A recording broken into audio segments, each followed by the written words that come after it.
You are listening to the Outside the Boards podcast. I'm Danny O'Leary.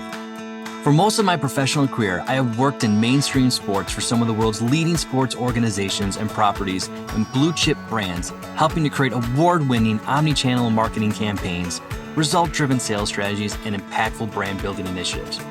But all that work doesn't compare to the fun, excitement, and challenges I've been fortunate to experience working for the king of all sports, polo. For nearly a decade, I've put my heart and ambition into helping advance the sport of polo. I've made lifelong friendships, met some incredible people, traveled to memorable polo destinations, and heard the craziest stories.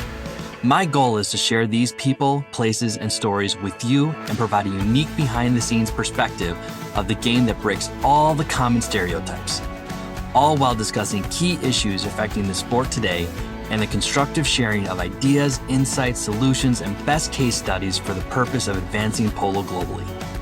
Every week, I will have honest conversations with polo industry leaders, enthusiasts, and awe-inspiring people who make this sport great and fun to be around.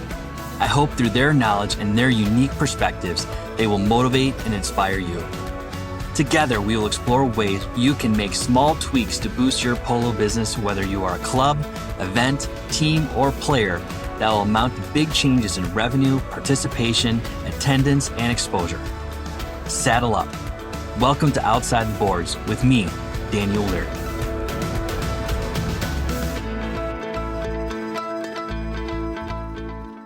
Hi everyone, Danny O'Leary here. I want to officially welcome you to Season 2 of the Outside the Boards podcast. We had tremendous success with Season 1, and I want to thank everyone who has supported this production and the positive comments we have received. We have a great lineup of guests and can't wait to share them with you over the course of this season. On this episode of Outside the Boards Season 2, I had the pleasure of interviewing one of polo's global leaders and barrier breakers, Mr. Chip McKenney. A former show jumper turned polo player at the age of 50, Chip is the founder and president of the Gay Polo League, the only LGBTQ identified polo league in the world. GPL's mission is to produce high-quality international events that are inclusive, engaging, and unique in the world of polo and organize LGBTQ sports.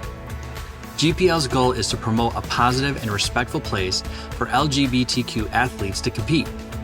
GPL athletes are great role models for the LGBTQ athletic communities and openly welcomes non-LGBTQ allies to participate in their events across the world.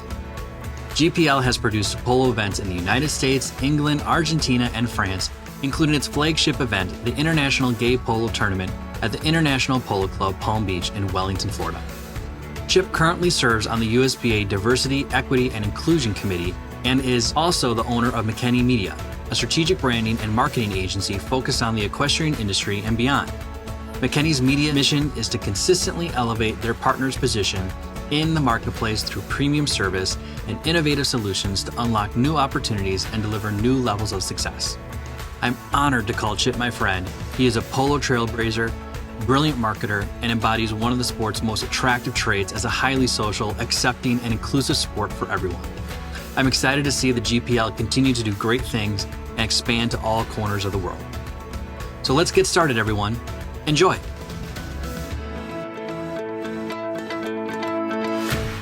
Chip, it is so good to have you on this podcast. As I mentioned before, our private conversations, we had planned on doing something around Pride Month, around the Gay Polo League, and it kind of fell through with my season, the Oak Brook Polo season, coming along, and it just got distracted by many things. But I'm really, really happy that we got and set a time to chat, and you being actually my first guest on Season 2 of Outside the Boards podcast after a successful first season. So I'm excited that you're on board, and I'm really excited to learn more about the Gay Polo League because you have done a tremendous amount of work and expanded throughout the world. And I think you founded it almost 15 years ago. Is that right? Yes, I did. And Daniel, thank you so much for giving me the exalted position of being your first guest. I didn't realize that. So that makes it all the more special for us. Hopefully I did not put you on the spot. No. You're kidding. I love the spotlight. You were the first person to return my email so quickly. So That's probably true. I'm pretty quick on the return button. Anyway, yeah, so I'd love to talk to you about the GPL, and I'd love to talk to your audience about us because I feel like the sport of polo is really probably the best thing that's happened to me in my life personally. Well, let's start there before we get into the GPL, because I'm really interested in how you got into the sport. Because I read a recent article, I think it was like outpost.com, and you didn't get into the sport of polo until you were 50. Is that right? But you Yeah, had ridden horses prior to that. that's correct. So I started riding horses competitively at the age of 13, and I did the junior divisions, the equitation, the junior hunters, junior jumpers, and then I continued on until I was of college age. And I had a pretty strong junior career in show jumping.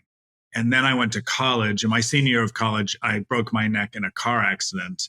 And my doctor at the time told me that I should never ride horses again. So I didn't. And like other lost souls, I applied and went to law school in Los Angeles because I needed 3 more years to kind of figure That's what lost souls do. They go to law school. That was my motivation. I got 3 more years on my parents' dole, and I thought that was a good thing to do. I'll make sure my wife listens to this part of the podcast because she's an attorney. I'm not sure how many parents would appreciate my opinion on that, but that's what motivated me. I just needed more time to sort of figure life out. And then when I got out of law school in 85, I started riding again, and I got right back into jumpers. And I was living in Los Angeles at the time, and I competed pretty successfully in the amateur owner jumper division until I turned 50. And then my very best horse got hurt, and I was heartbroken. And I thought, I've done everything I can do with show jumping, given the time, the money, the talent, and the horses that I had. So I decided I was going to retire from horses altogether and seek a different outlet, which to build my social network. So that was sort of the catalyst. And then a friend of mine, who was Glenn Atkinson, who played at Menlo Polo Club until he was 77 years old, he and his wife invited me to go watch him play polo. And I went, and at the end of the game, he invited me to sit on one of his polo ponies, and I did. And it was just so different than show jumping, and it was such an adrenaline rush. And I thought, I'm going to do this. And 6 months later, I took my first polo lesson at the Santa Barbara Polo Club with John Wesley, who I love. And he had never met me, and I'd never met him. But halfway through the lesson, I pulled up and I said to him very confidently that I was going to start a gay polo league. And that was the beginning of it. I saw an interview on YouTube, or going back to the Outpost article, you'd mentioned some very interesting things about there's kind of this assumption, there's this presumption that team sports, they're not inclusive, they might be overly masculine or things like that. You talked about that very specifically in one of your interviews, and how polo really, really is different, how it is so inclusive. And there's 2 reasons that you had mentioned. And I know I had them written down, but do you recall what those were? I do. And let me sort of go back. I think in my experience as a young gay kid, I didn't feel that team sports were available to me. In our culture, we talk about, the fear of the locker room. Yes. We're afraid we're going to be beaten up, or we're afraid we're going to be found out, or, people are going to know the secret that we work so hard to hide. And so we spend a lot of time hiding, or I did. I should speak for myself. In show jumping, it's actually very receptive and very open to gay people, both men and women, and everybody in between. So show jumping was very safe. And I enjoyed that sport, as I said, till I was 50. And when I started playing polo, I was curious about it. Polo tends to have more of a macho image. Mm-hmm. It's a little bit more of a rough and tumble sport than show jumping. I mean, they're both fraught with danger for sure, but you don't see jumpers crashing into each other at 35 miles an hour trying to hit a 3-inch ball. So I was interested and highly aware that the reception to a gay polo league may not be great. So when I started sincerely promoting the Gay Polo League, I was really pleasantly surprised at how supportive 99% of the people were in the sport of polo. And it was very interesting. I mean, it was one of those things where people were so gracious and so inviting and so inclusive of our members. And I think it boiled down to the fact that a lot of players come to polo later in life. I mean, I started when I was 50, and I think there is some statistic somewhere that unless you come from a polo family, most players start late 30s, early 40s. Mm-hmm. So you have a little bit of a life experience, and you have a little bit bigger understanding of other identities and other lifestyles. And the second reason is most polo players travel a lot. So they meet different people and they experience different cultures. And this common denominator of the passion for polo is an instant connection. So we were really well received and have been since by the polo community at large. In fact, the USPA has been a huge supporter of the Gay Polo League, as has the US Polo Association global brand. And, and those are national governing bodies. And that's a pretty wonderful thing. And to quote you, it's also a team sport. They don't hear the word gay so much as they hear that you play polo. And they're like, right. Oh, you play polo. Come and play with us. Exactly. There's almost a blindness to it. Many times I'm asked the same question of why a gay polo league? What does sexual identity have to do with anything in the sport of polo? And that's a fair question. And it's one that's asked a lot. And I think the answer to that is, you're right. It's not a sexual identity, but the challenge that the gay community faces in every quarter of the world is that people only identify homosexuality as a sexual act. And it's far more than that. It's how we perceive the world. It's how we move through the world and how we experience our lives. And similar to women, women experience lives very differently than men. They have different concerns. They have different experiences. They have different expectations. And that's the same thing with gay people. And I feel that while it doesn't have anything to do with the sport of polo, it's important to have visibility for LGBT people in all sports. If you look at it, if you look at professional sports, only recently have professional athletes identified as gay. And that's because there's a very real concern that they will lose their careers or they will lose their sponsors or they will be ostracized by professional sports. So GPL, we hope, models the behavior that we would like to see other athletes follow. Okay. I remember as a kid being really passionate about sports, and I never saw gay people on TV play sports. Never. And, you would see great tennis players and they would point to the stands and they would say, oh, and there's McEnroe's wife and his lovely 3 kids. But you wouldn't see that with Martina Navratilova until much later. People didn't recognize our families and our visibility was limited. So that's why I think it's important to have a gay polo league. And I think it's important for every minority to be represented in this sport. Do you also think the Gay Polo League helps break down those stereotypes that people might have looking at polo from the outside in? Yes, without question. And I'll tell you a little bit why. I think when people hear the Gay Polo League, the very first thing they think of is a bunch of gay people running around on horseback, sort of running amok. But in fact, the majority of our players, one, have never sat on a horse prior to joining GPL. But they come to us because they want to have an experience within their own community. And they're also serious about being athletic. So the idea that we can be serious polo players, we can train, we can work hard, we can compete, and pretty much not embarrass ourselves in a tournament, is an important thing. Well, not to mention, the way the Gay Polo League is organized, not everyone on that field is gay. You have hired professionals, correct? We do. Yeah. And you raise a good point, Daniel. And for the record, we are gay identified polo league, but we're inclusive, not exclusive. The one thing that I recognize, and everybody who helps drive this forward recognizes, that it's extremely important that we embrace allies and people outside our communities that support us and want to play with us. They're kind of the coolest of the cool people, in our opinion. So we welcome non-gay people to play with us.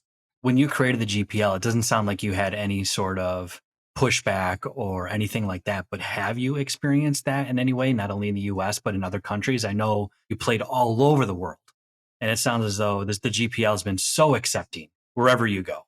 We've had a few incidents that have sent me back a little bit. When we first started in the first year, I got a very hateful email from a concerned parent who believed that the only reason we were involved in the sport of polo is because we wanted to recruit young children. And I was so shocked that that was said to me. I was like, who even thinks like that? But yeah. When that happens, it reminds me of why it's important that we have visibility, why it's important that we conduct ourselves in certain ways that are maybe better. Like we always say, GPL players, we have to be great sports. We can't be good sports, because if somebody outside our community has a temper tantrum on the field, they say, oh, he's so competitive. Mm-hmm. But if we do it, they just say, oh my God, those queens are crazy. And, and it's really, there's a pejorative that's attached to that behavior. So we don't do that. And we make it our code of conduct that we're great sports on the field. We don't argue with umpires. We respect the decisions. We don't insult each other players. We're very conscious of how that can hurt our brand and our image in a nanosecond. I can think of a lot of people out there that should be drinking the GPL Kool-Aid then. That's for sure. I feel like I hear it every day of something out there. If you name one, I'll name one. Now, I looked on your website and it looked like you guys have a GPL presence here in the US, in Europe, and in Argentina, but you guys have played or have organized events in 14 other countries. Is that right? No, that's actually not correct. We have members, and I have to say it's now 15 countries, because a player from the Netherlands has joined us. So that's our 15th country. What we do is we want to build sort of a global network of LGBT players. So we have players in 15 countries. We have produced events in the United States. I'm originally from California, and that's where this all started. So we played up and down the coast of California.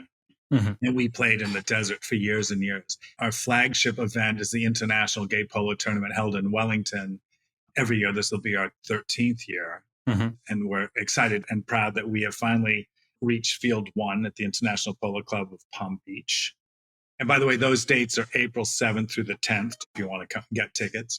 And we've produced events in England and Argentina. And we just finished our first event in Saint-Tropez at the Polo Club of Saint-Tropez, which was spectacular. Tell me about how that came about. So I got a phone call from this professional polo player, Mariano Deratron, I believe his last name is pronounced, a difficult name, who helped us in London produce an event there. And he was working with the Polo Club of Saint-Tropez and had pitched to them that they should invite the GPL to play there. Now, I mean, we all know Saint-Tropez Polo Club is the most exclusive, probably expensive polo club in the world. That's not where billionaires play. That's where billionaires play. So they called us and asked if we would be interested. And of course, the immediate answer was yes. And then we shaped it, and we ended up doing an event there in September, this past September.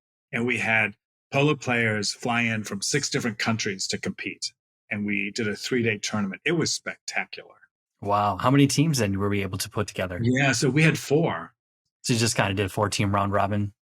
No, in our tournaments, our format's a bit different because we don't actually handicap the teams. We sort of level the playing field. Okay. So we do, I think they call them straight games, where one team plays against another team, and then the winner of that team will play in the finals the next day, and the same with the other 2 teams. Okay. And that's how we do it. And it was fantastic. I mean, what a club. What an experience. And then with all of our events, Sandy, we make sure that we balance the social aspect of it with the sport aspect of it. So we toured a winery, and we went to incredible restaurants, and we explored little villages, and we did all of that in Saint-Tropez. So our event, while it was 3 days at the Polo Club, was really a 10-day trip. And we did the same thing in England, and Argentina is the same. Did you have a lot of people come from those 6 different countries that weren't even polo players that just wanted to be a part of the GPL movement? No, we didn't. As a matter of fact, everybody who attended was a polo player. Okay. This was our first year. And so with Saint-Tropez Polo Club, they were like, and it's always this way, and I get it. They don't really understand what our event can be. In Wellington, where we're probably one of the top 3 attended polo events in North America in any given year on any given day, we've built that over 14 years or 13 years. So it's taken time. And with Saint-Tropez, they didn't know. So they didn't advertise it. They didn't promote it. We had limited promotion, and we too wanted to go and feel it out. The great news is they've invited us back, and we have confirmed that we'll go back there in September of 2022, and we'll all push it and start to build it. And I'd like to build that event to the level that we have in Wellington. I think it's an incredible venue, an incredible privilege to play there. Do you hope in some of these other locations that You have GPL events going on simultaneously all over the country and other places around the world and polo hotspots. Wouldn't that be great? Have Yeah. different GPL chapters. Well, and that's what makes us unique in the world of polo is that we're the only gay identified polo league in the world. And what makes us unique in the gay organized sports world is we're the only gay polo league in the gay sports world. And, a lot of gay sports organizations, they play against other chapters. So San Diego will play Los Angeles in softball or baseball and et cetera, throughout all the sports. We don't do that. We don't have that opportunity, but we will. And I think that that's definitely the future of it. The more people become aware of us and the more people who participate and experience what we're doing, the better for us. Mm-hmm. And I'm open to any opportunities to develop and to build the GPL. Now, your organization has supported a lot of non-for-profits. What is the typical groups that you generally support through your events? Are they mostly LGBTQ or are they others? Yes. They're all LGBTQ. We just became a 501c3 4 years ago.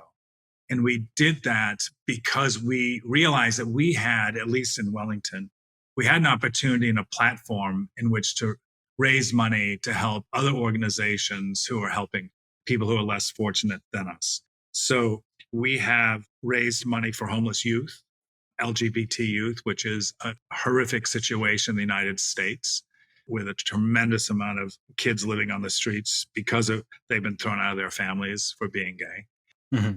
We also have raised money for an organization that advocates for LGBT elders. And that's a wonderful national organization that we raise money for.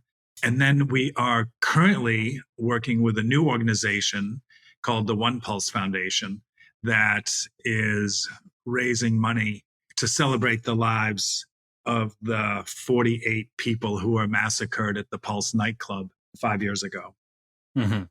It's an extraordinary charity, and we're very grateful to be a part of their journey and their story. So that will be this year. So yes, our hope is that not only do we provide a really great day and a great experience both on and off the field, but we do it to help others at the same time. What's some of those things that you guys have done outside the boards, if you will? You talked about doing winery things. It's almost a 10-day event than just a few days that you have playing polo. So when people ask me, contextualize what the GPL event in Wellington is like, I describe it as this. I say it's like the love child between Pretty Woman and Burning Man.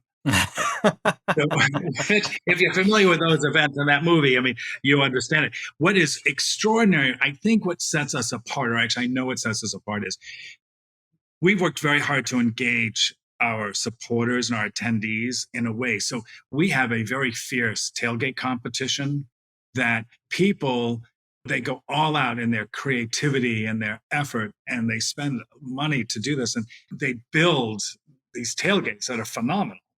And then our culture around our event, and this is where it's kind of funny, because I used to think people were coming to watch us play polo, but the truth of the matter is they're not. By the time the final comes around, they're not even interested in polo, because our crowd walks around the field like throughout the entire day, and they go from tailgate to tailgate to tailgate to tailgate. And our attendees and our tailgaters are very gracious, and they invite people in, and they share food, and they share drinks and camaraderie. And it's really this amazing energy and collective that makes our event so different. Mm-hmm. And this year, we're going to introduce something new. We're going to have a table setting competition so people can decorate their own tables. And then we'll give awards to those people. I hope the tables are big enough. Yeah, they're big enough. I hope so too. I hope that's a quality problem. We need bigger tables. I assume there has to be some rules behind it. Like there has to be elbow room. You need to support a 12-inch plate at least. Correct. I'm sure it's going to be grand. I'm hoping it's going to be grand. It'll be a lot of fun. And I think that's really important. And I think where the future of polo can benefit greatly if the organizers of polo events understand that people that will come and enjoy a day of polo aren't necessarily polo enthusiasts. Mm-hmm. But they are people looking for a unique social experience. And polo offers that. Yes. And the venues are beautiful, and the sport is gorgeous, and the horses are gorgeous. And, it's a very unique sporting experience, in my opinion. You're absolutely right. I mean, that's something that we deal with every season, is trying to create this very unique experience that you're not going to get if you get your typical ticket or suite at a Chicago Cubs game. Right. I think you guys enjoy a reputation of having good social events at your polo clubs. Oh, we definitely do. I know though, but when we set up, when we took over in 2016, Jim Jury and I, we wanted to create a balance between the experience outside the boards and really taking an interest in the game inside the boards. So you have a complete respect about the game, and it's just not the royal family or pretty woman in your eyes. While those are common stereotypes for Right. our game, we want to give people the ability to see our game and be like, it's way more than that. This is not a bunch of guys out there playing croquet on horseback. Right. This is a legit game. They get injured. There's awful injuries. There's falls. You guys are going at 30 miles per hour, hitting a ball the size of a baseball. That's what we try to do, because nothing makes me more excited when people are toasting champagnes and big hats and seersucker, while also hearing the crowd erupt when they hear Horacio Inato going 30 miles per hour for a goal. Mm-hmm. That's cool. It's like, all right, now I'm doing my job. Right. And people have taken an interest in it, and our academy is going gangbusters right now with so many new members and people sticking around, and hopefully turn into ultimately patrons and leasing horses and so on and so forth. So it's great. And hopefully, I don't know if you guys track this at all. Obviously, you have great membership throughout the world. And we kind of touched on this before, with polo being not that sport that is not inclusive, but in fact is inclusive. Has it brought out some of those individuals who may have not done team sports before for the exact reasons that you might have, that are playing the game? I can safely say that probably 80% of our players did not play team sports when they were kids, mm-hmm. because they were gay. And they, like me, had a perception that team sports weren't available to us. Mm-hmm. It's a very real thing. And it's a hard thing for people who aren't gay to understand how that gets told to us. But, if you stop and think, your very first books in school are about Jack and Jill. Only modernly do we have teachers that are challenging those stereotypes. But for the most part, our players have never played team sports, ever. Mm-hmm. So it's a double benefit. You get to play polo and you get to have a wonderful experience with that, but you also get to play in a team for the first time. And that's a very different mindset. I mean, do you think the same thing outside of playing the game, but just the social setting that polo provides in general is very inclusive? Oh, yes, I do. I have found it really inclusive all across the boards. I mean, with rare exceptions, I believe that people who are attracted to polo, either outside the boards or on the fields, or people that have sort of a cultivated sense of beauty and tradition. It's kind of a nice marriage between the two, because it is an old sport. And I think most people know that it's an old sport. Oh, yeah. It's ancient of all sports. It's tied to the military. I mean, you look back at it, that the creation of why people played it for horsemanship and to train military officers mm-hmm. and things like that. It's very, very masculine when you look at that. Right. But when you actually go to an event to watch it, it's quite the opposite. Yeah. Well, the thing that I think is so wonderful, women are making such fast inroads into building strong teams in their own professionals. I mean, I admire that. And it wasn't so long ago that women weren't allowed to play. Mm-hmm. And so, you have to take your hat off and recognize that, women are forging their own destiny in this sport. Yeah. And I know you spoke with Erica on one of your previous sports, and she spoke to that, and she's a driving force. She's a force of nature. It's wonderful to witness people sort of stepping in and coming into their own authenticity as an athlete. And it does challenge the sport. It challenges any sport. And that's why we're seeing diversity and inclusion committees being formed, of which I'm on the U.S. Polo Association's newly formed committee for diversity and inclusion. And I think that what's really tremendous, if you look around all the other major sports, all the national governing bodies from golf to tennis to NFL to NBA, all of them have diversity positions. I did not know that the USPA created a committee. Well, when did that happen? It's recent, like in the last month. Were you guys at the fall meetings then? No, we weren't, unfortunately, no. So right now, I think there are 8 of us on the committee, 7 or 8 of us. And we certainly represent a cross-section of the sport. And really what we're doing is looking at this as an opportunity to educate audiences. And the first audience we need to educate is our own membership about what is diversity, because the general perception about diversity is it's gender-based, it's man or woman, or it's race, it's black or white. But diversity is that and a whole lot more. There's a whole spectrum now that people have been educated about the diversity. And really, instead of focusing on the common denominator, well, we all love polo, it's really about celebrating all the different types of people who love polo. So diversity comes at it from a celebratory perspective. And that's what we're working on. And I have to say, I'm very proud we're making headway, which is great. So it's nice to work on a committee that actually has a shared vision and has brought different talents to shaping a policy that hopefully will better the sport. Yeah, no question about it. I mean, even from kind of an income perspective or a way of life, if you will, you talk to guys, like I had the pleasure of talking to Kareem, right out of Philadelphia with Work to Ride. And he's got an incredible story that has incredible passion with the game, regardless of social status. Right.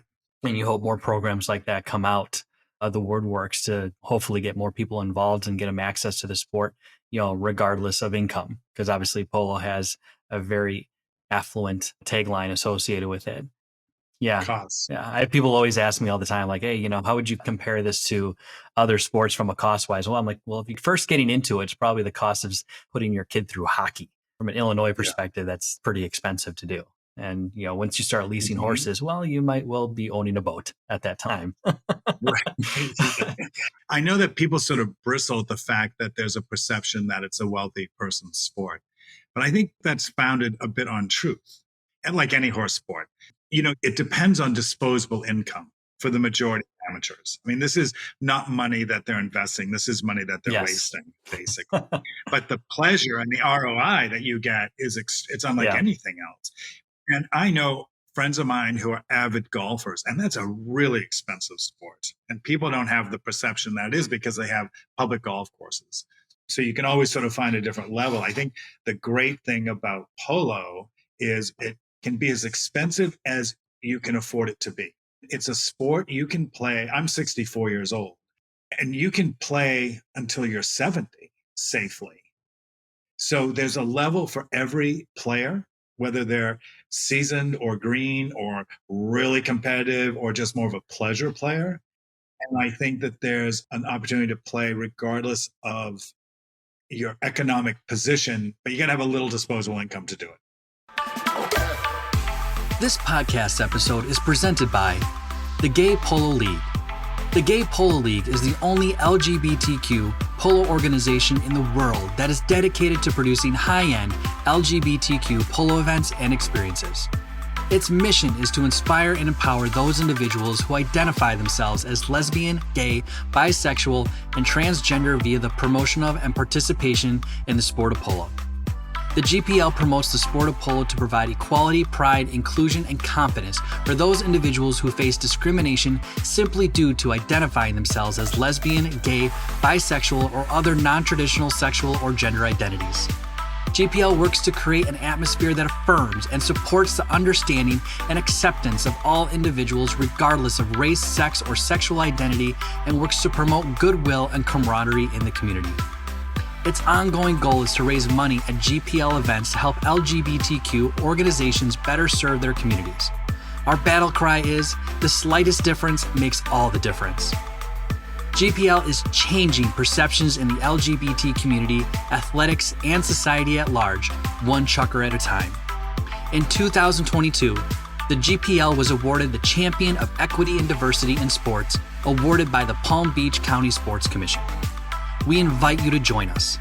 For more information about the organization, its events, and how to donate, please visit www.gaypolo.com.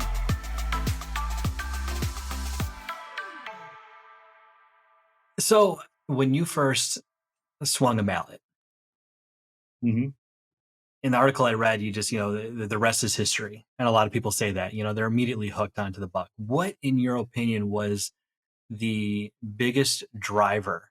I mean, you obviously were involved in equestrian sports. You come from a riding background, but what bit you in the butt at the end of the day to get you so committed? That's such a good question. What bit me in the butt to get me? Okay, so when I first got on this polo pony, I told you that Glenn Atkinson put me on. He said, see if you can hit that ball. And it was sort of halfway down the field. Well, I leaned up on this horse. And, with jumpers, they don't take off like that when you lean up. And this thing just flew. And I just took this wild swing at the ball and I hit it. And I heard that ping. It's the same ping you hear on a tennis racket or you hear on a golf club. And there was something that just stuck with me about that. I thought that was really fun. Now, it was more fun because I hit the ball, because then I spent the next 6 months taking lessons and I didn't hit a ball once. That was terrible. But it's like, that was really what it was. And then I think the thing that really intrigued me about it was I was looking for a way to increase my own social life within the gay community. Because once I stopped showing horses, which I did 2 weekends a month for 30 years, I didn't have any friends outside of the horse show community. So I was looking to find my niche and I was looking to find my tribe. And, I'm a lawyer by education. So I joined the gay lawyers group, and that was as dreary as you can imagine. And I thought I need an activity. And I took that polo lesson. I thought, this is the activity. This is what I'm looking for. And I thought naively that I would meet people just like me, exactly like me, same age, same economic position, same education, just sort of carbon copies of myself, which wasn't my motivation, but I thought at least I'll start there. In fact, what playing polo has done, it has introduced me to far more people than I ever would have met. I mean, younger, older, more athletic, less athletic, richer, poorer, better educated, less educated. It really brings a cross section of people together. It's a fascinating thing. And I don't know if that's because it's polo, because it's a team sport, or it's a wonderful combination of both of those things. But I had not experienced that prior in my life. It's a great observation, because even from my perspective, the different types of people that you work with from behind the scenes, working with the grooms and the everyday people that work with the horses, and those all the way up to the patron and those who are, investing in the sport and are committed to it. It's all walks of life that are involved in it. It's actually beautiful from when you look at that perspective. Out here in Chicago, I don't know if you've heard, but Arlington Racetrack is no longer be racing horses up here. And it's devastating to hear, people are like, oh, the wealthy people can't have their ponies and things like that. I'm like, that's what you think of? Like, do you realize that there's thousands of other people who relied on that entire industry that are going to be out of a job? You think that these higher net worth individuals that no one gets to gamble or win money on the ponies that they own and so on and so forth. I'm like, this is way bigger of an impact than you might think. Well, I think part of the reason, you're right, it is a bigger impact. But the one thing that we understand, I'm in branding, strategic branding. So I understand that people believe what they see. We're a very visual culture now. We don't read books, we watch movies, or we listen to books on tape. We don't read newspapers anymore. We get our news on our handheld and Facebook and social media and all of that. So, we're a very different culture now in the last 10 or 15 years. So we're visual. So we believe what we see. If I see what I perceive as rich people playing polo or racing horses and it goes away, I don't think of the food services people. I don't think of the maintenance people. I don't think of the janitors or the bathroom attendants. I don't think of the grooms. I don't think of the vets. I don't know any of that because I haven't seen it. So it's a huge industry. Do you know that the American Horse Council tracks a data? So they're based in Washington, D.C., and the equestrian sport industry accounts for over 30% of our national agricultural gross income. It's in the billions of dollars. And what makes that even more fascinating to me, Danielle, is we're the only country in the world where horses are used solely for sport. They're not a beast of burden, and they're not a food source in our country, but they are in every other country.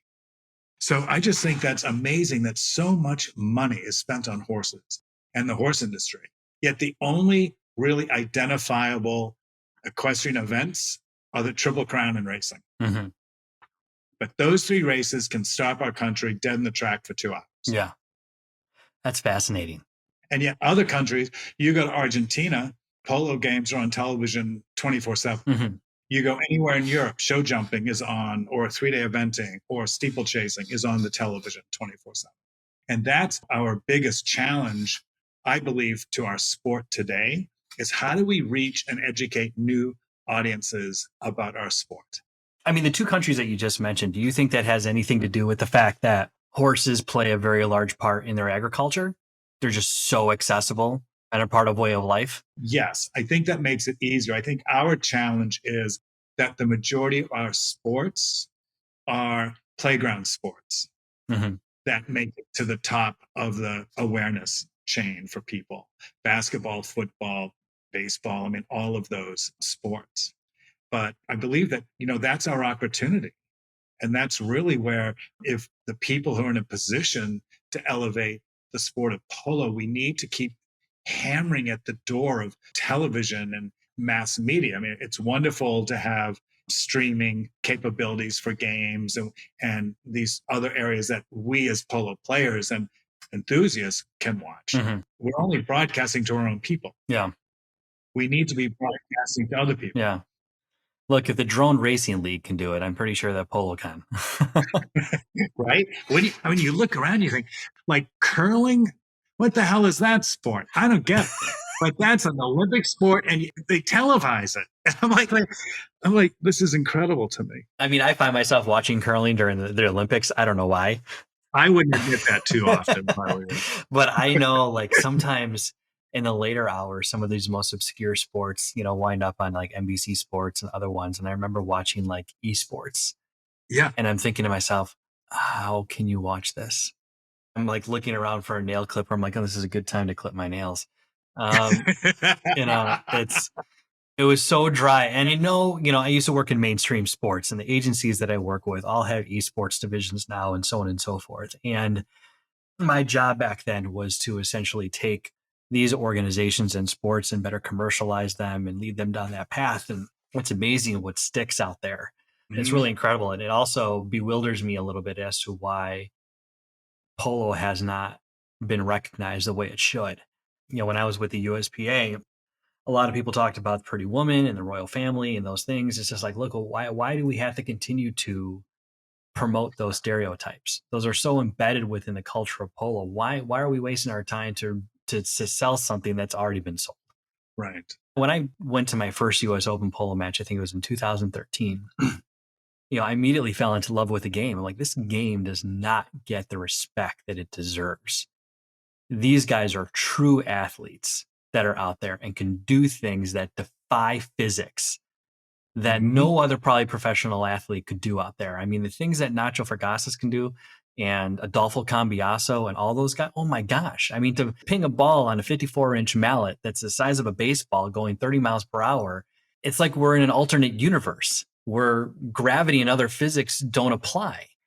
It just bewilders. And when I show people that, especially people who are avid sports enthusiasts, my cousin Jim, who got me in the industry to begin with when I was back in high school, he's an avid golfer, and he went to his first polo match and he's hooked. Like, this game is out of control awesome. And we'll show YouTube videos of things going on and injuries and all that. I know that's an awful thing to showcase of injuries, but I hate to say it. That's why you slow down when you see a car accident on the highway. Yeah. It has all the ingredients to be a mainstream sport. When I was working in television in Los Angeles, I worked for a branding agency called Troika Design Group, and we were the leaders in the industry on sports and entertainment media. So we worked with all of the major sports programs for all the cable channels. And to give you an example, we worked with the Tennis Channel when it first came out, and it was floundering. It was really floundering. But through the branding strategy and the brand identity and the visual components, we were able to build that into a really robust television station because they knew how audiences would perceive it and they understood it. I think where these national governing bodies get challenged, and USPA, I would also think that they also struggle with this a bit, is even with the best of intentions, their responsibility is so vast. You have to license tournaments. You have to register and train umpires. You have to regulate drugs. It's everything. And on top of that, you have to market the sport. So you're either a regulatory agency or you're a marketing agency. And it's very hard to marry the two. And so I feel that the opportunity for polo really parallels the need that the sport needs. And that is to reach and introduce our sport to new people. Because it doesn't just mean for players. It means, we should attract sponsors. I remember when, and you probably remember this too, when golf really struggled to get sponsors. But what got sponsors was they had some phenomenal players that came onto the sport scene. And all of a sudden they had crowds watching these people play. So that drew attention from corporations because corporations sponsor events and seek opportunities that they can get in front of big audiences. Mm-hmm. And, that's the one thing that the major sports have, they have cracked that code. Polo hasn't. Neither is show jumping, in all honesty. You go to Europe and the stadiums are sold out with people cheering on show jumping. You go to the Argentine Open, it's thousands of people, not hundreds of people. And that is why they get corporate sponsorship. Once you have corporate interest, you get corporate sponsorship. Once you have corporate dollars, then you can build the sport.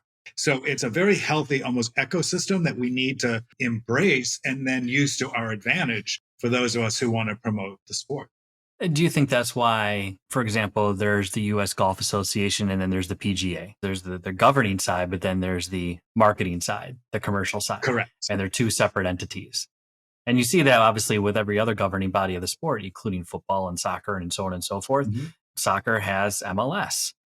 So do you think that is potentially a solution for polo? Is that some type of entity needs to exist out there to better market and commercialize the game?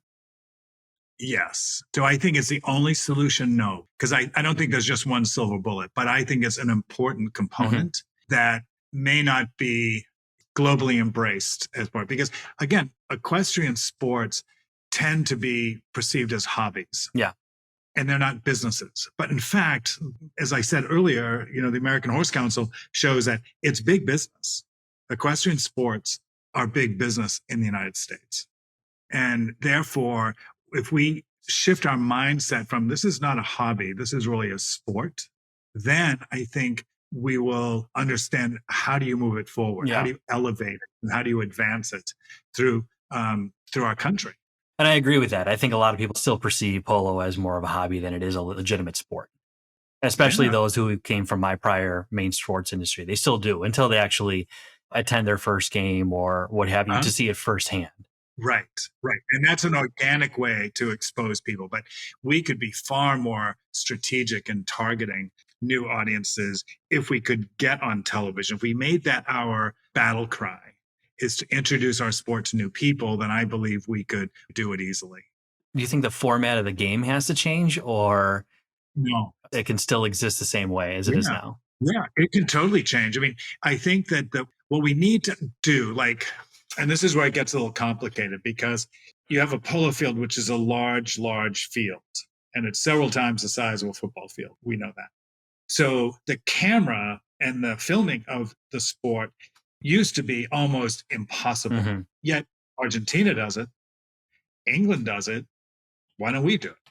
And now you have drones that makes it much easier to do it. And for me, it's just understanding here's the end goal. Here are the opportunities. And we may not have the expertise, but somebody does.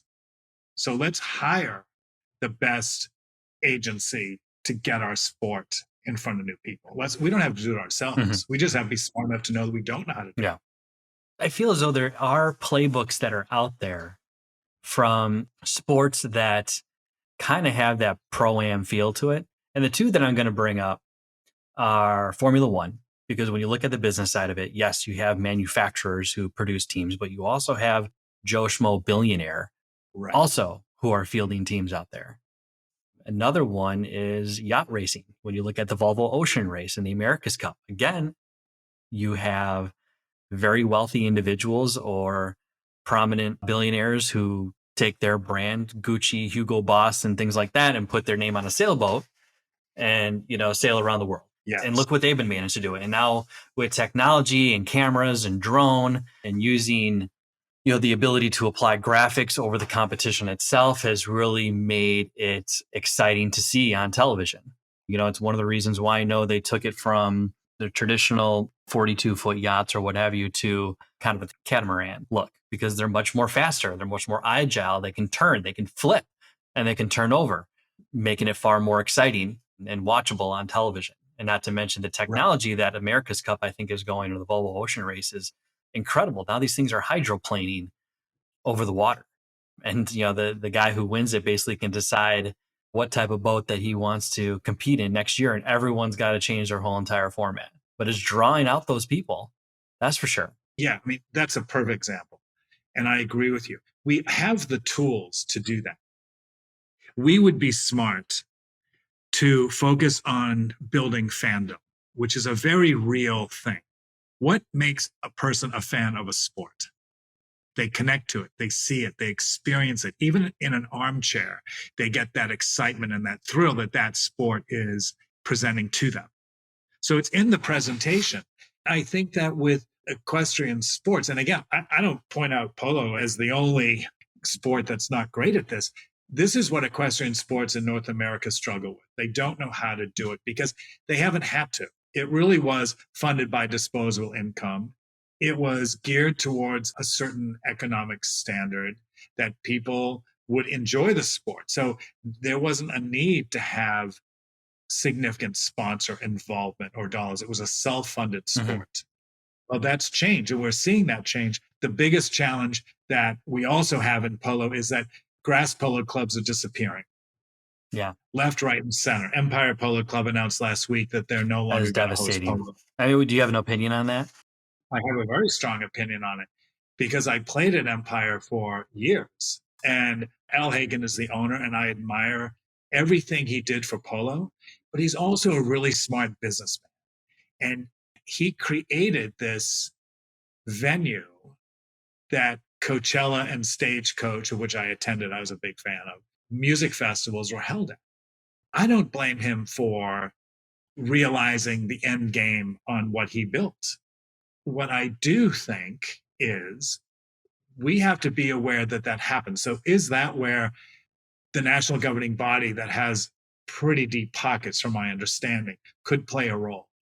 Is there a way that we should create these nonprofits that preserve polo fields? Mm-hmm. And we get people to contribute? There's a lot of ways. I just think we have to recognize that that's at risk. I grew up playing polo on the West Coast from the age of 50 on, but Menlo is a 3/4 field. Los Angeles is a 3/4 field. San Diego, I think, has games on Sundays, maybe on the backfield. And now you've got Empire going out of it. El Dorado, I believe, has one more year guaranteed. Polo on the West Coast is really in trouble. So that's where I feel, instead of us looking for somebody else to solve it, we need to solve it. So do you think that with the Empire and their agreement with Golden Voice, there was an opportunity to protect polo there? I don't know. It'd be unfair for me to say. I think at the end of the day, smart business is smart business. Mm-hmm. For years and years and years, Al Hagen and his team, they underwrote polo. And they made it possible for us to play. I certainly benefited from being there. As a matter of fact, we had a GPL event there, and we did GPL clinics there. So I'm a big fan of his. And, he stopped playing polo a long time ago. So what was motivating him to do it? He loved the sport. He supported the sport. But, those chapters change, and those chapters come to an end. Mm-hmm. And I'll tell you, if I were in his position and Golden Voice said to me, I'll give you X number of dollars, I don't know what that number is, but I'm sure it's attractive. Oh, yeah. I would have taken it. You don't think it's something, an opportunity, someone's getting at a certain age where they're just kind of cashing out? I don't know. I mean, he's not a young guy, and maybe that's it. But, he's a businessman, and he's a very successful businessman. Mm-hmm. So I don't fault him. I'm a believer that people should enjoy the fruits of their labor. Yeah. Yeah. Across the board, we're seeing polo shrink in certain areas. I mean, even in Wellington, we have so many private fields, but we don't have public fields now. Mm-hmm. All controlled. And that makes it harder to build polo here. Yeah. Because what access do you have? Mm-hmm. Where do we go to play? Mm-hmm. That's a good point. Is there anyone in the U.S. market that is doing it right? They have created a great model. I know Houston and what they've done. I know that was a bunch of private fields that kind of come together to create what they were able to down there. Is Aiken. Well, Aiken certainly is in a growth period, so they're doing something. I've never played there, nor have I ever been there. But judging by the numbers of teams and players that go there, I would say that certainly is a model for success. And I think that the bigger reality is in some parts of the country, land is more precious than others. In California, you can sell real estate for extraordinary amounts of money, and in Wellington too. In Loxahatchee, not so much. In Thermal, not so much. But again, it's sort of where polo clubs have been built are sort of surrounded. I think Oakbrook is, like you had a village built around your polo club, correct? Well, the outdoor recreation entirely, but the 13 or 14 polo fields that existed at Oakbrook at one time, obviously, Paul Butler, being a smart businessman as he was, golf gained a lot of popularity. So a lot of the fields that they had were converted into their golf courses and what have you, but still maintained and the ability to have competitive polo. They didn't need 13 or 14 polo fields, not to mention that they were, existed a healthy polo community in the western suburbs and in the northeast suburbs as well. But I mean, Oakbrook is part of the Chicago Polo Association, which is another, again, an aggregate of both public and private fields that are out there. The real public ones you have is Barrington. You have Las Parisas now with Larry Ashbrook out in Elgin. You have Armour. You have Oakbrook. We're more or less, a special event just because we operate on public land. So we don't have 100% exclusivity and accessibility to our field. It's shared with a golf practice range, which was going to be a question I had to you is, do some of these businesses need to be more diversified and use their land for other activities while still protecting the pitch to play the game on? I think the majority of polo places do. Polo is not a big moneymaker for these clubs, and the cost of maintaining fields is extraordinary. So I know IPC, which is one of the top venues in the world, they have lacrosse tournaments there. They have other things there. And they have to. It makes sense. Yeah. Right? Because you have to at least meet the cost of maintaining the fields. But most business people are not in business just to cover costs. They want to have a profit. Yeah. So how do you do that? And so, they host weddings, they host special events, GPL four walls their field and we pay them to play there. Those types of facilities definitely have to diversify their revenue streams in order to make ends meet. I know here out in Chicago, having large open land is very valuable to a metropolitan market like Chicago. And Correct. It's dwindling. And the stuff that does exist is like forest preserves. So you're limited to what you can even do in those locations. And so you got to go further and further west, especially if you're looking to create the next Coachella or Stagecoach or anything like that. You got to go pretty far out there. And, accessibility to those places is pretty difficult. Yeah. It's very that's why we want to protect Oakbrook, is because we're 17 miles straight outside the city. We're so accessible. And 40 to 50% of our attendees are coming from the city of Chicago. And we want them, and we want to keep them coming because it's a younger crowd. It makes our demographic push slightly younger to that sweet spot that commercial sponsors like. It's not skewed too old, because then those are the sponsors I really don't want. No, it's great observations, because on a daily basis, I'm constantly trying to think of what does this game need to do to cross that barrier into being perceived as much more mainstream than it already is? How do we break down those stereotypes? What do we have to do from a business perspective? And, sometimes you see people come into this game, even doing things from, I'm not going to name groups, but putting polo into urban markets or beach polo and things like that. It's just like, yeah, that's the nostalgic of it. It's great. It's sexy, but they're kind of one-off events at the end of the day. They're not really taking the game so seriously. It's good observation, but is it bringing people into the game? Is it helping boost the attendance outside of a particular area that does put on authentic polo? And sometimes you see these groups come about and fail, or just not care. They more care about outside the boards than they do care about what the game being played. I would suggest a different value to those type of events. Awareness is key. And however we make people aware of our sports, to me, has value. Now, it's what we do with that awareness. How do we keep momentum on those efforts? Because the one and the done doesn't really. But if you can get a group of people aware of what you're doing, whether it's a unique event or a one-off event, it's still an opportunity for us to raise the ship across the board. Because again, it allows us to pitch potential corporate sponsors and get corporate involved. Yeah. I like all those things. I mean, I love innovation and I think it's wonderful. I mean, I certainly look at the GPL as an innovating force, and we are a unique event, in the world of polo, certainly.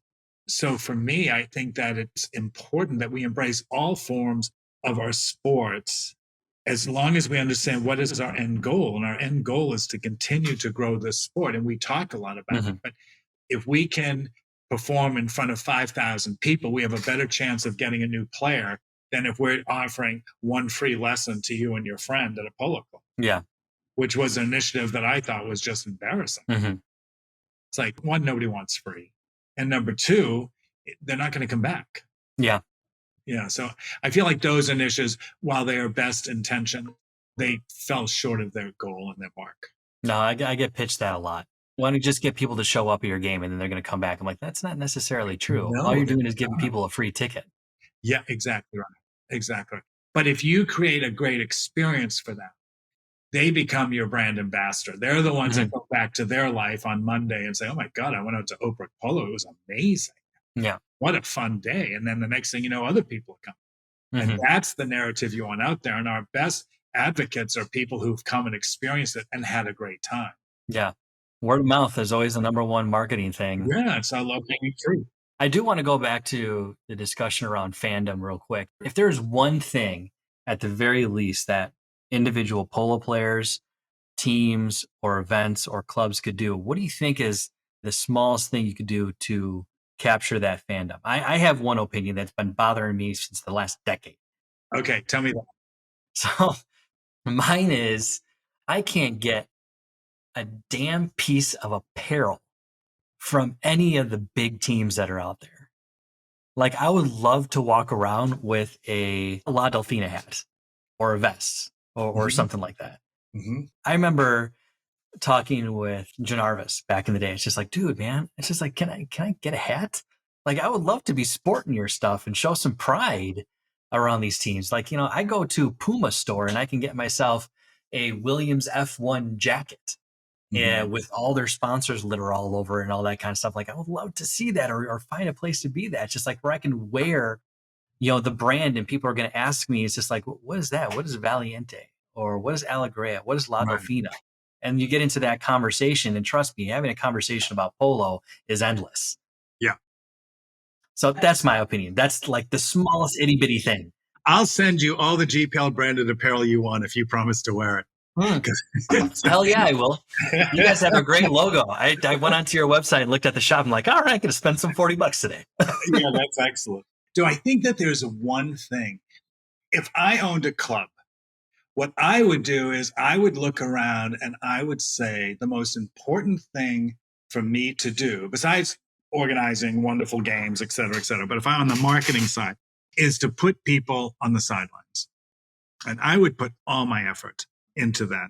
For example, I know in Indio, where the Empire and El Dorado Polo Club was, I suggested to them, this is years ago, there were these communities, very expensive communities, PJ West, Tradition, all these very multi-million-dollar homes, that people are there for season. I'd put a great big branded bus and I would drive there and I would get people on my bus. I'd bring them back to the polo and I would host them.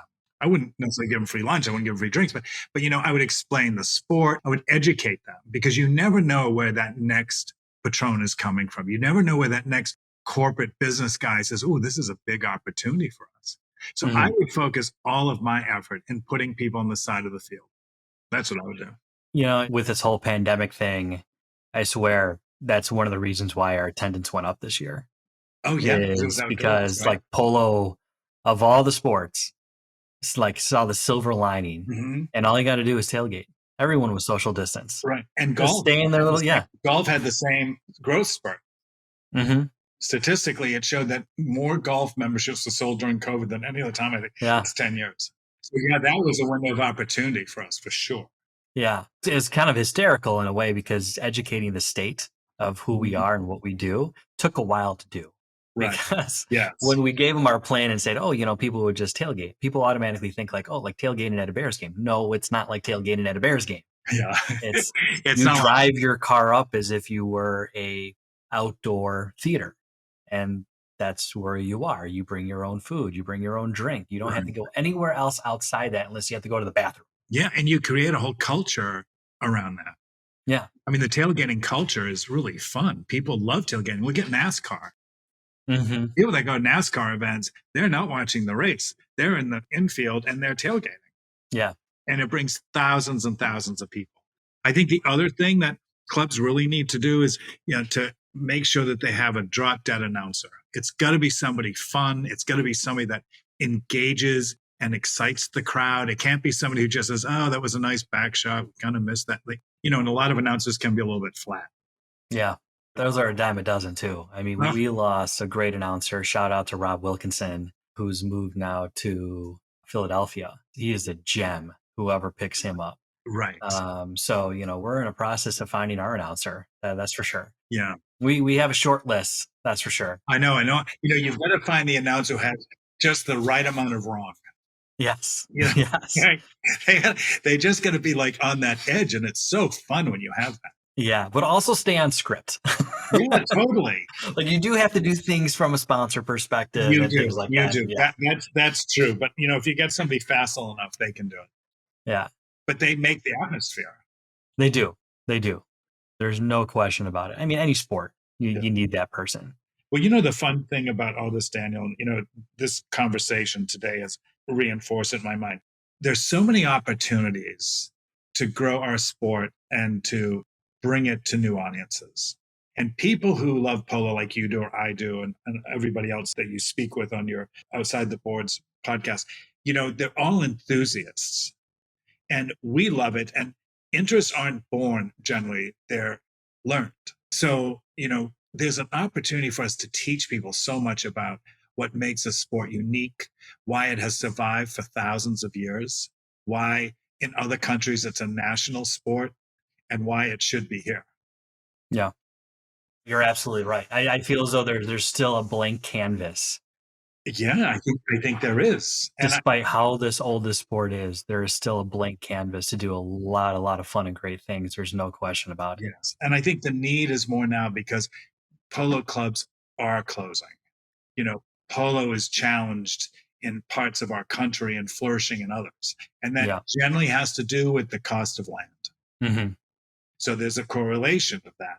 And then the idea of, what should we look at for our national governing body to do? What are the reasonable expectations? What can they do well? And what should we expect from them? And what should we not expect them to do?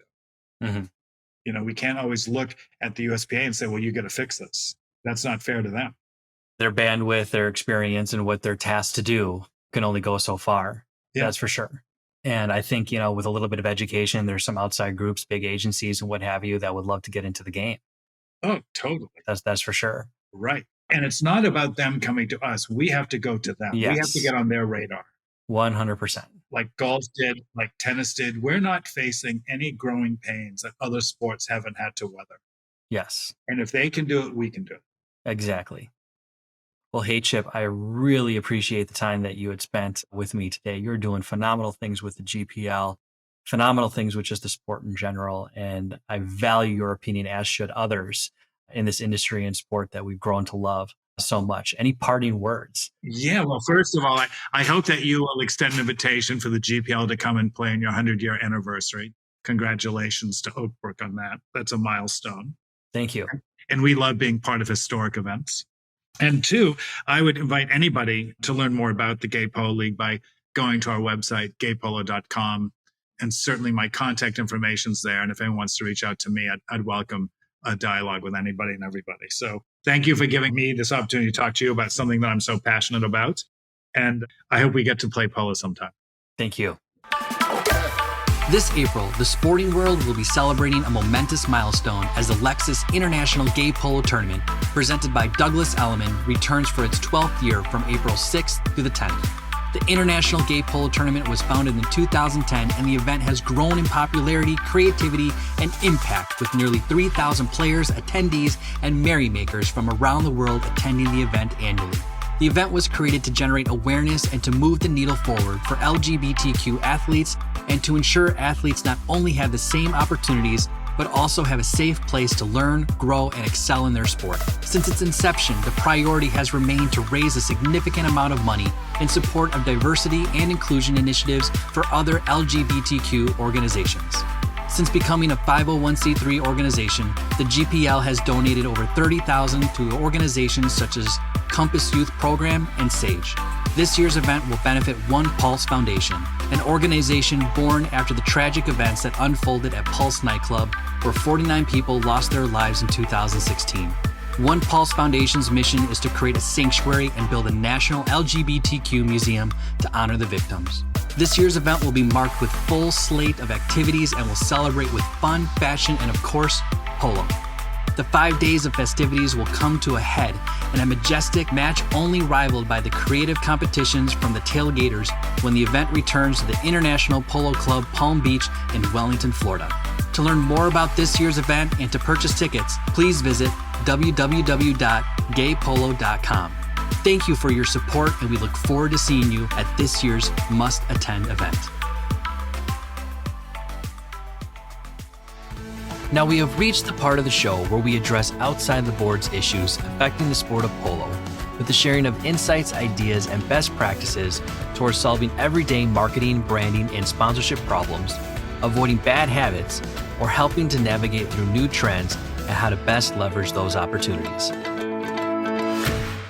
Hi everyone, Danny O'Leary here. On this episode for Insights, I want to talk about a project that has been very important to me ever since the last of the 2021 season, and that is merchandising. So many of you clubs, especially the more prominent clubs, obviously has some type of merchandise program or merchandise strategy. They're out in the marketplace selling products on site at events, at their club, or online. You see this a lot of, like I said, with prominent clubs. You also see it with intercollegiate clubs. And merchandising is a great way to generate additional revenue, whether it be funding particular profits as a nonprofit or something to help obviously see your brand out there. And there's obviously a lot of clubs that don't have it. Well, I want to talk a little bit about today about what we learned at the Oak Brook Polo Club and what we are looking at doing and what options are out there. And I'm going to cover this in 2 episodes. But the first, I wanted to go back a little bit. So the Oak Brook Polo Club, we finished our 2021 season and we had the sole purpose of getting rid of all of our merchandise inventory. I mean, all of it, from hats, t-shirts, polos, outer gear, any sort of accessories that we might have. We wanted to get it over with. We wanted to start on a clean slate and look at other options that there were out there that didn't really involve a whole lot of financial risk on our part. And so in doing so, we first set out to survey our fans. We wanted to survey our spectators, fans, our players, and so on and so forth to see what they really wanted to see in merchandise. With our 100th anniversary coming up, it was really important that we kind of got this right. So when we surveyed, we learned a lot about what the interests and needs were of our spectators. And we were able to compile it into information that helped us guide us in terms of who we wanted to work for, quality of the merchandise, the look of the merchandise, and so on and so forth. So what were those? Well, obviously we wanted more apparel options. So in addition to the items that we knew work or thought would work, we were able to narrow it down pretty much, from t-shirts to sweatshirts to hats to outerwear, everything. And even narrowing that down into particular subcategories. We knew that people wanted men and women apparel options. We knew that people wanted youth options. There was branded accessories that people wanted to expand on, from blankets to mugs to card details, even scarves around dogs. And obviously there's the access to particular team merchandise. And this probably more stemmed from around our students from our academy, such as warm-up gear, bags, mallet bags, things like that. Even going all the way down to having card decals that they could put the Oak Brook Polo Club or Oak Brook Polo Academy on the back of their car, either a bumper sticker or on their window. So we learned a heck of a lot. But by doing so, we realized, well, our old strategy of buying in bulk, putting forth a significant amount of financial backing behind it to make it work. It wasn't going to work if we wanted to meet the demands and interests of our spectators, our fans, and the players themselves. So how do we achieve this? While minimizing the upfront costs of inventory, the storage, the postage, and other transaction fees. And what we've started to look at is a print-on-demand strategy.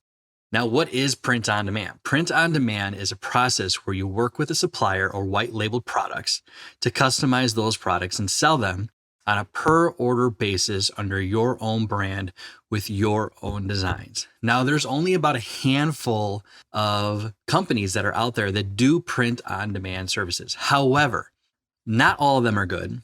A lot of them have different types of products. Some are good at apparel. Some are good at accessories or other types of merchandise. Others have different abilities for printing and design work.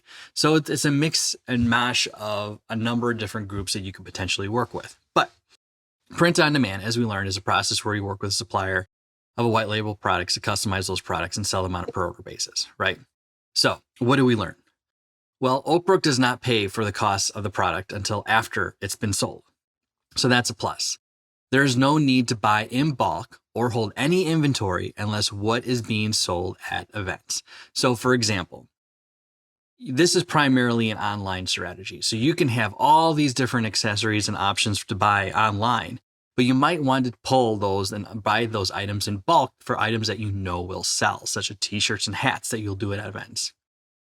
The digital printing to order fulfillment and shipping is handled by the supplier. This is a big one, especially for me who've found me constantly having to get orders, print out shipping labels, get everything information, put it in airtight bags and so forth to ship them away. It's very time consuming. And to give that to the supplier is a big means of efficiency. It can be linked to your website store for purchasing. This is true. A lot of the groups like out there, such as Printfly or Printful.com, can link to your websites if you do it on Wix.com or if you do it something like Squarespace. Graphics can be digitally imprinted to show customers what the products look like. So when you are actually designing things, and I got to admit, these print-on-demand websites are very intuitive when it comes to designing things. Anyone off the street can kind of come in as long as you have access to your logos and can choose the colors, can imprint the design, how big, you can write slogans on it or anything like that, and to ultimately put onto a t-shirt, for example. So it's very intuitive to way to do this. So in addition, print-on-demand services can be used for a number of other opportunities as well. So think of it not just as a means to sell your merchandise. Look at it as a way to test new product without the risks that come with buying inventory. This is a big one, and this is what actually really excited me. Because oftentimes there's so many cool slogans associated with the Oakbrook Polo Club that I would love to see imprinted or illustrated in some form or fashion on a t-shirt without having to buy all those different t-shirts in bulk to sell ultimately at events or for me to fulfill in my office. So that was a big fun opportunity to do. And not to mention, you actually have to see what products do sell. For an example, if you wanted to do something around the holidays and you wanted to do a polo club ornament of some kind, well, you can do that. And ultimately you can see it and whether or not it will sell at no cost to you. You can create original products specific to a niche customer. For example, pet owners having your logo on a bandana for a dog of some kind. Those little tiny tchotchkes that are out there are really fun for the consumers, especially if you know that they're going to sell. And again, you don't have to be committed to the inventory whatsoever. And print one-off, or small batches of a product around the holiday season. As I just mentioned, the ornament idea is always a fun one to do. You could do something around Valentine's Day, St. Patrick's Day, anything that might be even relevant to your club for that matter, or the seasons. Obviously, you can obviously release certain apparel items or things like that around specific seasons. Or if you're doing a push for an exclusive item to raise money for a particular project or what have you for the club, you can do those things. So there's a lot of benefits to a print-on-demand strategy. But obviously with them all, there's pros and cons. The pros, I mentioned a lot of them already. Shipping is taken care of. Low investment, there's low risk. Meets demands of your fans. And you have the ability to experiment. And obviously creates products quickly. On average, I think, we did a test, we put in our order. It probably took around 3 weeks to get. So that's one of the downfalls technically, but at least it will be ultimately fulfilled. And those are little disclaimers that obviously you can put into your merchandise or in the receipt when someone purchases it. What are the cons? the cost per item might be a little bit higher than the traditional method of buying through bulk. So that's one important thing to know. You have less control over shipping. So you have to keep in mind that it's going to be at least 3 weeks for people to get these products in their hands. I'm technically okay with that as long as there's this disclaimer up front. In some cases, there are limited products. Depending upon where you go, you're not going to be able to find items that you might want or that you see popular. So get ready for that. The quality of products. This was a big one for me. When we bought a sample of items, there was things like the coffee mugs, which are really actually good. It looked good. The printing on the design was actually pretty cool. However, when it came to the actual quality of the product, like apparel, specifically hats, I was really, really disappointed. There was no way that I was going to sell that to my merchandise. It looked far less in terms of quality than what we're used to having being sold at events. So that was a difficult one. Some graphic restrictions, although it is pretty intuitive, but for the most part, you can play around with it. The graphics can be taken up a notch if you are proficient at like Illustrator or Photoshop and can design things. I would encourage you, you can go to Fiverr, for example, or 99 Designs and get illustrators to do things that are much more custom or illustrative around a particular polo club. You definitely can do that. You can obviously imprint that onto the graphics, but you need that kind of support. For the most part, when you are imprinting anything onto these apparel items specifically, it's more or less transferring an image or logo onto the item or the ability to write and having a selective fonts that you can ultimately use on the product. Anything else, you're probably going to have to outsource that or use additional program to get it in the right file type for ultimately to upload and then imprint onto the graphic. So with that being said, I highly encourage, especially for those polo clubs that really don't have the resources, but are looking to do something that is cost effective, not time consuming at all. And for the most part, the supplier is doing all the work for you. So if you're a small polo club, I can think of a bunch of them that are out there that are looking to do something with merchandise at the very minimum. Print on demand is a good strategy for it. I'm not going to deny that. You might want to bring on someone of a graphic designer, even on an hourly basis or what have you, to help out with your logos, getting the right file format, as well as maybe expanding the look of your logos, something that's more visual friendly, I want to say. Things like t-shirt, the more detailed things are, the more difficulty it can be to embroider those type of things, especially things with fine detail as well as a lot of color. Those can be much more difficult.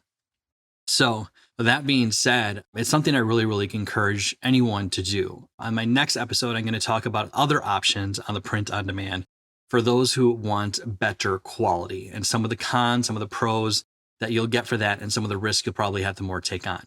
Here's one thing I didn't mention actually on the print on demand.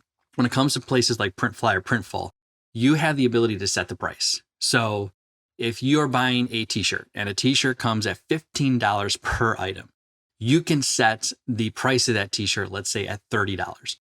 You automatically connects with your banking, for example, very similar to like ticket programs like Eventbrite. And you have the ability to see data as it comes in and analytics and so on and so forth, the people's purchase behavior as it comes in. And obviously you make the difference of those items when they're particular sold. So you have the ability to set the exact price of what you wanted to do to sell those items. So that's a big, big plus. The other strategy that we'll talk in my next episode, it's not quite like that. So with that being said, again, merchandising is at your fingertips, especially like I said, if you're a smaller club or even if you're a player and you want to actually create your own merchandise as another second form of revenue, you can do that. It gives everyone the freedom and comfort to actually start their own apparel line. And some even actually go as far as giving you the option to put your logo on the little tags that are in the back, or even have the ability to imprint price tags that might be connected to the clothing item if you're selling them, let's say, on site at a store. You do have those abilities to do that to make it far more custom to your particular brand. Granted, there's an added cost to that, but it might be worthwhile. So with that being said, everyone, I highly encourage it. Print on demand and merchandising is more at people's fingertips without the significant cost and commitment towards it. So hope you were able to take that away for everyone. If you want more information or more direction, please email me at info@outsidetheboards.com. You can also visit our website at outsidetheboards.com and register with us as well. And some of those websites that I mentioned to you are like Printfly or Printful.com. So I highly encourage you to Google print on demand or go to some of those websites that are out there. There's probably about 4 or 6 additional ones that are there as well. So again, highly encouraged, everyone. So thanks everyone for listening in. That's my insights for today. Look forward to speaking with you on our next episode. Cheers. That was a great episode. What is the one thing you learned from today's conversation? If this episode had an impact on you in some way, then I encourage you to visit and subscribe to our website at OutsideTheBoards.com for more episodes and interviews with incredible guests. Thanks for stopping by, my friends, and hope to see you on the polo field.